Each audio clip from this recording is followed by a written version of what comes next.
કાવતરું તો કેવું ગોઠવેલું. મને તો શંકા એ દિવસે જ ગઈ હતી જે દિવસે બા સુશાંતના લગ્નની ખબર લઈને ઘરે આવેલા.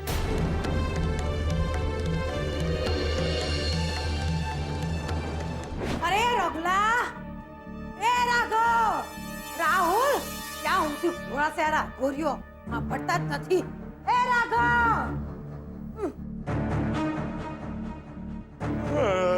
શું છે બા? આ સવારમાં સેના તમે આમ દેકારા માંડ્યા છે? અરે દેકારા વાળી નહીં, આમ ઘરની બહાર જરાક નીકળીને જો.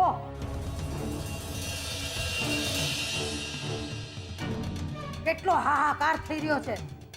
અરે આ ધ્વજવંદન કરવા ગઈ ને ત્યારે ખબર પડી કે સુશાંતિયો ઓલી કિંજલડીને નથી પરણવાનો,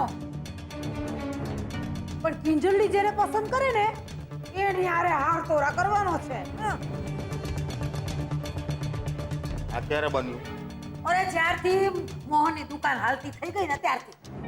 અરે પણ બા, દુકાને તો સરકારી સીલ લાગ્યું છે અને તાળું તોડવું એ તો ગુનો કહેવાય.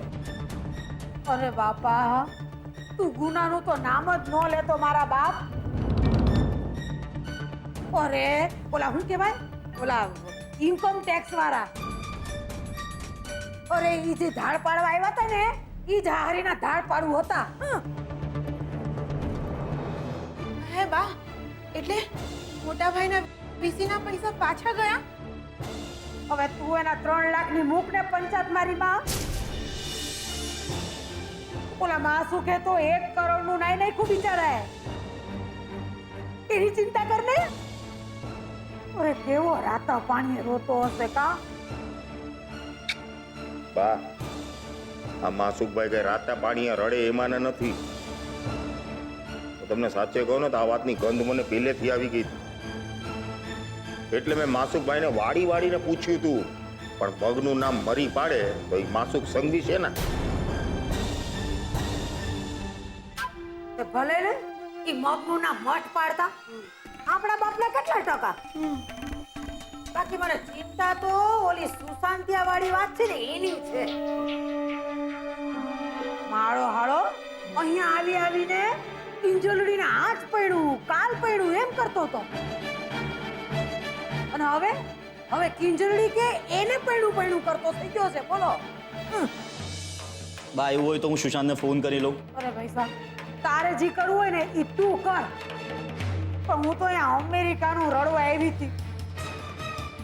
એ મારી માવડી, એકવાર એન્દુની ગુંજલવીસ થઈ જવા દે ને તારું હું જાય છે. મારે ઝૂમનું કઈ કર ને.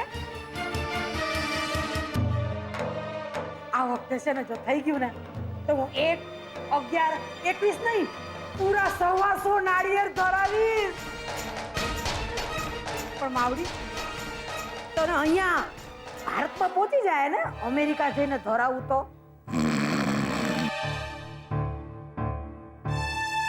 અને આ જો કુંભકર્ણ, મારી માવડી આખા દેશને જાયગાને 71 થયા. રામ જાણે આ 2 જણા ક્યારે જાગશે.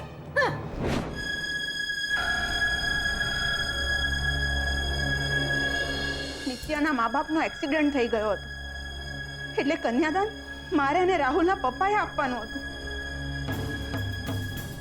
હવે સમજાયું, કિંજલના મા બાપ નહીં તો કિંજલના કાકા કાકી. મને તો એ વિચારીને અરેરાટી ઉપડે છે કે જો અમારા હાથે એ ઘડીએ કિંજલનું કન્યાદાન દેવાઈ ગયું હતું, અને એ પણ પેલા કસાઈ જેવા સુશાંતના હાથમાં. સરોજ કાકી, આ બધું શું કામ વિચારો છો તમે? તમે તમારી રીતે છેલ્લી ઘડીની જે મદદ કરી છે ને એનો જ તો કિંજલને બચાવવામાં મોટો ફાળો રહ્યો છે.